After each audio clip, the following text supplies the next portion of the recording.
Hello, friends, and welcome to the Architecture Enthusiast and to the Villa Noalles in Côte d'Azur, France, by Robert Mallet-Stevens. In 1923, the architect Robert Mallet-Stevens designed Villa Noalles for the Vicomte Charles and Marie-Laure de Noalles, a couple of very influential art patrons of the 20th century. The building, located on the hills of Hyères Bay in Côte d'Azur, is one of the first examples of modernism created in France. The work of various interior and garden designers turned the building into an international place of interest, rich in opulence and style. The triangular garden was designed by Gabriel Gouvarakian, who envisioned a modern yet Persian-inspired garden. The garden plot was framed by crisp concrete walls. The ground plane was tilted, the flower beds filled with brightly colored tulips that were arranged in a mosaic checkerboard pattern, again framed by white concrete dividers.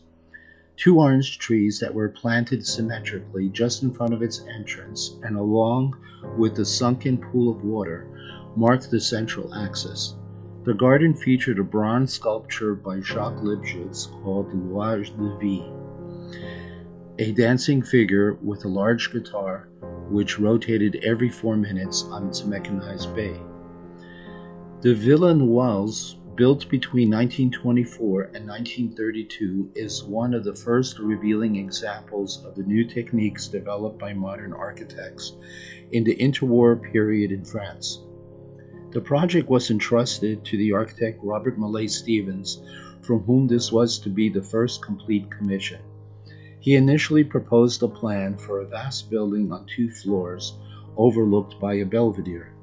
A second plan, more compact, eventually satisfied the requirements of Charles de Noalles, who wished above all for a practical building, a small, interesting home to live in. Consisting of 5 bedrooms, a living room, and a dining room, the project seemed modest for clients such as the Vicomte and his wife. It fulfilled the period's requirements for healthy living, as each room had its own terrace and bathroom. All of the living areas faced due south, while all of the corridors were pushed towards the north. Composed of cubic shapes without ornament, the building was a study in the relationships between the proportion and rhythm of forms, the interaction between interior rooms, the repetition of forms, and the cantilevered terraces all evoked an affinity with the neoplasticism movement of the Dutch de Stijl style. Despite the architect's wishes, when construction began in April of 1924, it was to exclude the reinforced concrete he had requested, as the local builders had not yet mastered its use.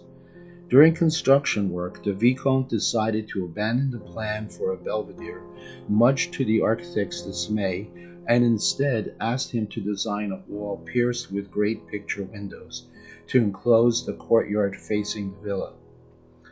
Pleased with the result, they ceaselessly extended and transformed the building up until 1932, extensively modifying the initial plan.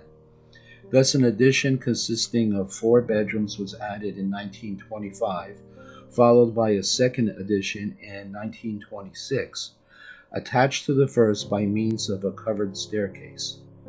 The following year, Mallet-Stevens designed a surprising 3-dimensional wall detail for the new pink living room.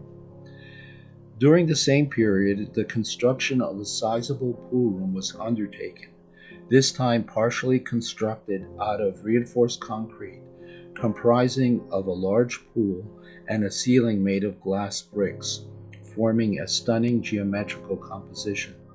The south facade of the pool room, with its 4 monumental sliding picture windows, emphasizing all that was made of glass over everything else. A gymnasium followed by a squash court completed the sports facilities. With 15 master bedrooms and guest houses, the villa as a whole covers almost 19,500 square feet of living space.